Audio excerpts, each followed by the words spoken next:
रविवार की रात बीपीएससी के छात्रों पे हुए लाठीचार्ज के बाद एक तरफ जहां राजनीति गर्म है, वहीं दूसरी तरफ छात्रों का गुस्सा भी अब थमने का नाम नहीं ले रहा है। गर्दनीबाग धरना स्थल पे ही नहीं बल्कि पूरे बिहार में आज सीपीआई एमएल की तरफ से चक्का जाम किया गया है। कई इलाकों में ट्रेनें और सड़कों पर आवागमन रोका गया है। वहीं दूसरी तरफ धरना स्थल पे एक बार फिर से छात्र जुटने लगे हैं और वो एक बार फिर से वो री एग्जाम की मांग करने लगे हैं। हालांकि इन छात्रों में इस बात का गुस्सा है कि वो उनका आंदोलन सत्याग्रह का था, वो शिक्षा सत्याग्रह कर रहे थे, लेकिन इसमें कुछ राजनीतिक दलों ने अपनी रोटी सेकने की कोशिश की है, जिसके चलते उनके आंदोलन को भटकाने की कोशिश की गई है और इसका वो विरोध भी कर रहे हैं। लेकिन दूसरी तरफ कल के हुए हंगामे को लेकर पटना पुलिस ने और जिला प्रशासन ने करीब 21 नामजद और 600 अज्ञात के खिलाफ एफआईआर किए हैं और इनमें कई लोगों की गिरफ्तारियां भी की जा रही हैं, जिसको लेकर अब छात्र भी काफी गुस्से में है। कैमरामैन सिन्हा के साथ अमिताभ ओझा, पटना न्यूज़ 24। बीपीएससी मुद्दे को लेकर बिहार के छात्र जो आंदोलन कर रहे थे, उसके बाद जो उनके ऊपर वाटर कैन करके लाठीचार्ज किया गया, उसके विरोध में अब कांग्रेस महासचिव प्रियंका गांधी भी उतर आई हैं। उन्होंने इसको अत्याचार बताया। उन्होंने अपने एक्स चैनल पर लिखा कि बिहार में 3 दिन के अंदर दूसरी बार छात्रों पर अत्याचार किया गया। परीक्षाओं में भ्रष्टाचार, धांधली, पेपर लीक रोकना सरकार का काम है, लेकिन भ्रष्टाचार को रोकने के लिए छात्रों को आवाज उठाने से रोका जा रहा है। इस कड़ाके की ठंड में युवाओं पर पानी की बौछार और उसके बाद लाठीचार्ज करना एकदम अमानवीय है। भाजपा का डबल इंजन युवाओं पर डबल अत्याचार का प्रतीक बन गया है। उन्होंने बिहार सरकार के साथ केंद्र सरकार को भी इस मुद्दे पर घेरा है। विनय सिंह, न्यूज़ 24, दिल्ली। तंबू और खनौरी बॉर्डर पर चल रहे आंदोलन के समर्थन में आज किसानों ने पंजाब बंद बुलाया, जिसका अच्छा खासा असर पूरे पंजाब में देखने को मिला है। ये बंद सुबह 7 बजे से लेकर दोपहर 4 बजे तक चला। आपको बता दें कि इस बंद की वजह से 140 जगहों पर किसानों ने हाईवे और रेलवे ट्रैक पर बैठे रहे। इससे अमृतसर जलंधर, पानीपत दिल्ली और अमृतसर जम्मू तवी जो ट्रैक है वो अच्छा खासा प्रभावित रहा। हालांकि किसानों ने इमरजेंसी सेवाओं को बहाल रखा। किसानों की बंद की वजह से रेलवे पर सबसे ज़्यादा असर देखने को मिला। वंदे भारत समेत 200 से अधिक ट्रेनें जो हैं वो रद्द हुई। इसके अलावा पंजाब से 8 राज्यों में जाने वाली 576 रूट पर चल रही बसें भी बंद रही। हरियाणा और हिमाचल समेत दूसरे राज्यों की बसें भी पंजाब नहीं आ रही। पंजाब में इस बंद की वजह से अच्छा खासा जो परेशानी है वो रेल यात्रियों को हुआ, क्योंकि कई ऐसी ट्रेनें हैं जो कैंसिल होने की वजह से यात्री जो है फंसे रहे। हालांकि किसानों के तरफ से बार बार इस बात का गुजारिश की गई कि ज़्यादा से ज़्यादा लोग इसके समर्थन में आए, आज के आंदोलन के समर्थन में आए, जिसकी वजह से कई शहरों में जो दुकानें हैं, मार्केट्स हैं, वो बंद नजर आई। तो जो प्रभाव रहा पंजाब में आज के इस बंद का, वो अच्छा खासा देखने को मिला। मोहाली से कैमरा पर्सन नजर आना के साथ अमित पांडे, न्यूज़ 24। संयुक्त किसान मोर्चा ने एमएसपी और 13 दूसरी मांगों को लेके आज पंजाब बंद की कॉल दी हुई थी। जिस तरह से संयुक्त किसान मोर्चा गैर राजनीतिक ने कहा था कि सुबह 7 बजे से लेके 4 बजे तक पंजाब बंद किया जाएगा, और यही कारण था कि पंजाब बंद का काफ़ी ज़्यादा असर देखने को मिल रहा है। चाहे वो ट्रांसपोर्ट हो, रेल हो या फिर व्यापारिक प्रतिष्ठान हो, और वहीं पर चाहे वो दुकानें हो, और लगभग सारा का सारा पंजाब में काफ़ी ज़्यादा असर देखने को मिल रहा है। दुकानें भी बंद है, शोरूम भी बंद है, सड़कों के ऊपर जो यातायात है वो बिल्कुल ही ठप होकर रह चुका है, और जो लोग हैं भारी परेशानी के आलम में भी दिखाई दे रहे हैं। और वहीं पर यदि रेलगाड़ियों की बात की जाए तो 200 के करीब जो रेलगाड़ियां थी, या तो पंजाब में आने जाने के लिए या तो रद्द कर दी गई हैं, या फिर उनको डाइवर्ट भी किया गया है। वहीं पर खनौरी बॉर्डर के ऊपर भी हलचल काफ़ी तेज होती हुई दिखाई दे रही है। दिल्ली में आम आदमी पार्टी के मुखिया अरविंद केजरीवाल ने आज एक और नई घोषणा का ऐलान कर दिया है। दरअसल में अरविंद केजरीवाल ने घोषणा की है कि दिल्ली के सभी मंदिरों के पुजारी और ग्रंथियों के लिए 18,000 रुपये सम्मान राशि के रूप में हर महीने उनको दी जाएगी। दरअसल में जिस तरीके से आम आदमी पार्टी लगातार महिला सम्मान और संजीवनी जैसी योजनाएं दिल्ली में चलाने का वादा कर रही है, उसी तरीके से पुजारियों के लिए और ग्रंथियों के लिए ये जो पुजारी और ग्रंथी सम्मान योजना है अब उसको आगे चलाएगी और इसके लिए फॉर्म भरने का प्रोग्राम जो है वो कल से चालू हो जाएगा।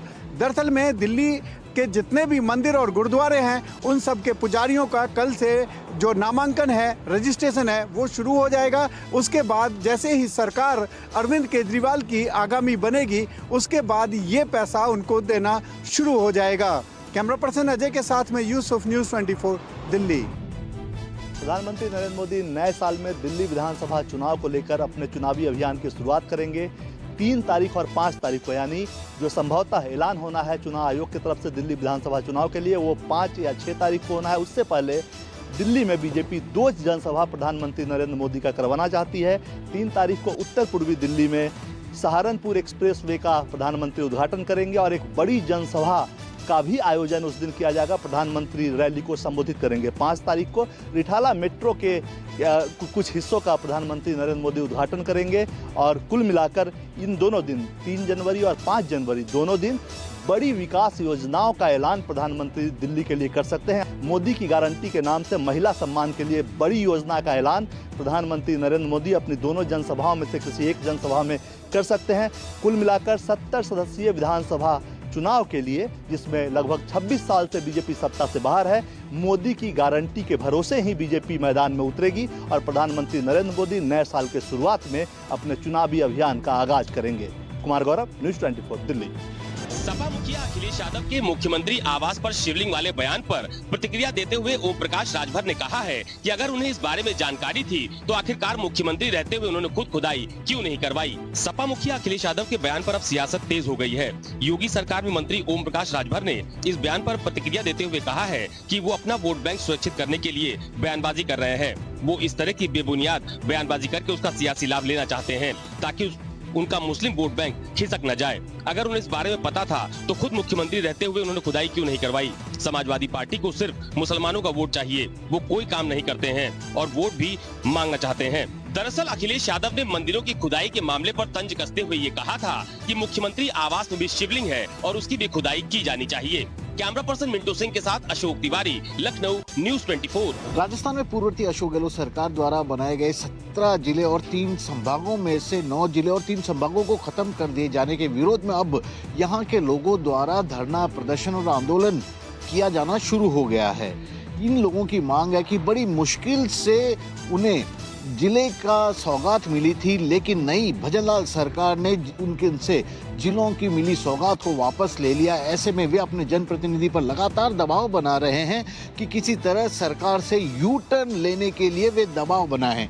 यही कारण है कि सड़कों पर लगातार आंदोलन जारी है। टायर ट्यूब ये लोग जला रहे हैं और सड़कों पर रास्ता रोक रहे हैं। इसके अलावा दुकानें बंद करके भी सरकार तक अपनी इस बात को पहुंचाने की कोशिश कर रहे हैं। हालांकि सरकार की ओर से बार बार यही तर्क दिया जा रहा है कि ये नए जिले अविवेकपूर्ण तरीके से बनाए गए थे, वहां पर कोई संसाधन भी नहीं जुटाया गया था और इन जिलों की जरूरत भी नहीं थी। ऐसे में यही देखना होगा कि बीजेपी जिन जिलों को खत्म किया गया वहां के लोगों के बीच में बने असंतोष को किस तरह खत्म करने में कामयाब होगी। श्रीवत्सन, जयपुर, न्यूज़ 24। मुख्यमंत्री ममता बनर्जी 2026 के विधानसभा चुनाव की तैयारियों में जुट चुकी हैं।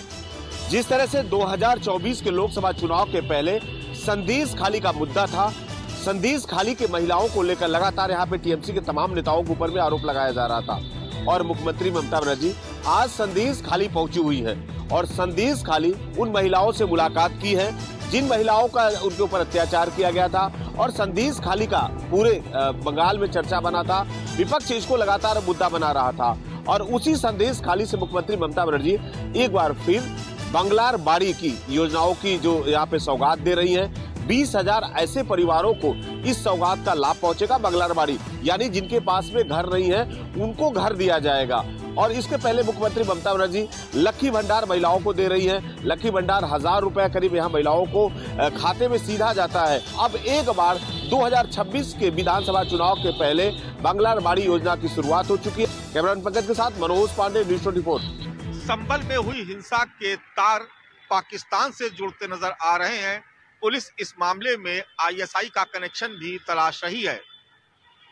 दरअसल इस हिंसा में हुई फायरिंग के बाद मौके से पाकिस्तान के कारतूस मिलने के बाद इस दिशा में जांच शुरू हुई थी, जामा मस्जिद सर्वे के दौरान 24 नवंबर को हुए बवाल की साजिश का शक दीप सराय निवासी शारिक साठा पर जा रहा है। पुलिस की एसआईटी इस आधार पर जांच कर रही है। शारिक 60 देश का बड़ा वाहन चोर माना जाता है और इस समय फर्जी पासपोर्ट के जरिए दुबई में जाकर बस गया है। पुलिस को शक है कि शारिक दाऊद इब्राहिम और पाकिस्तान की खुफिया एजेंसी आईएसआई के लिए काम करता है। उसके दुबई में जाली नोट का कारोबार करने की भी जानकारी पुलिस को मिली है। हालांकि पुलिस ये भी कह रही है कि स्पष्ट तौर पर इसमें कौन शामिल है अभी कहा नहीं जा सकता, लेकिन इस मामले में अब तक 50 लोग गिरफ्तार हो चुके हैं जबकि 91 फरार चल रहे हैं। कैमरा पर्सन धर्मेंद्र कुमार साहू के साथ मानस श्रीवास्तव, न्यूज़ 24। महाराष्ट्र सरकार ने लाडली बहन योजना की 6वीं किस्त जारी कर दी है।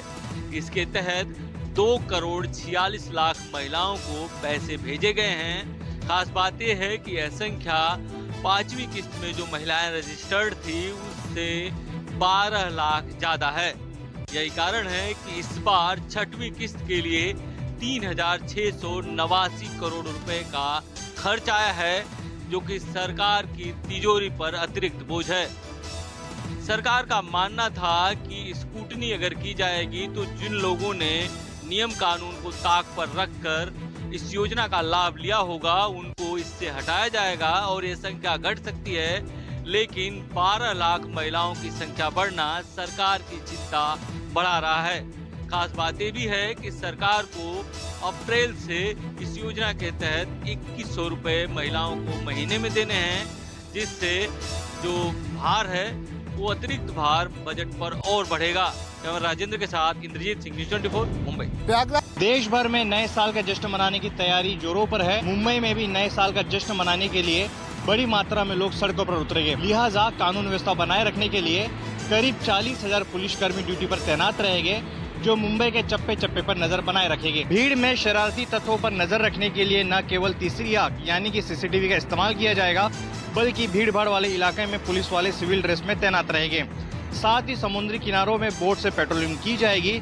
इतना ही नहीं, पियक्कड़ वाहन चालकों पर पुलिस की नजर रहेगी। हर प्रमुख चौराहे पर ड्रिंक एंड ड्राइव का अभियान भी चलाया जाएगा। वहीं होटल एसोसिएशन ने भी अपनी तैयारी पूरी कर ली है। होटल एसोसिएशन ने अपने सभी मेंबर्स को कहा है कि जो ग्राहक टल्ली हो जाए यानी कि ज्यादा शराब पी ले, उन्हें घर पहुंचाने के लिए ड्राइवर और गाड़ी की व्यवस्था करके रखे। कैमरा पर्सन अचल सिंह के साथ अंकुश जायसवाल, न्यूज़ 24 मुंबई। 2024 के अलविदा होने से पहले गुजरात के तमाम मंदिरों में और पर्यटन स्थलों पर लोगों का तांता लाखों की संख्या में पहुंच रहे हैं लोग। खास करके दार्शनिक स्थलों की बात करें तो बनासकांठा में शक्तिपीठ अंबाजी माता मंदिर, वेरावल में ज्योतिर्लिंग सोमनाथ मंदिर, द्वारका में जगत मंदिर द्वारकाधीश, बोटाद में सारंगपुर हनुमान मंदिर सहित कई मंदिरों में भक्तों का तांता लगा हुआ है और हजारों लाखों की तादाद में भक्त यहाँ पर आराध्य के दर्शन के लिए पहुंच रहे हैं। वहीं पर्यटन स्थलों की अगर बात की जाए तो गुजरात के सबसे बड़े पर्यटन स्थल के रूप में आकार ले चुका स्टैच्यू ऑफ यूनिटी परिसर में सिर्फ रविवार को ही करीबन 1 लाख सैलानी सैर करने के लिए पहुंचे थे।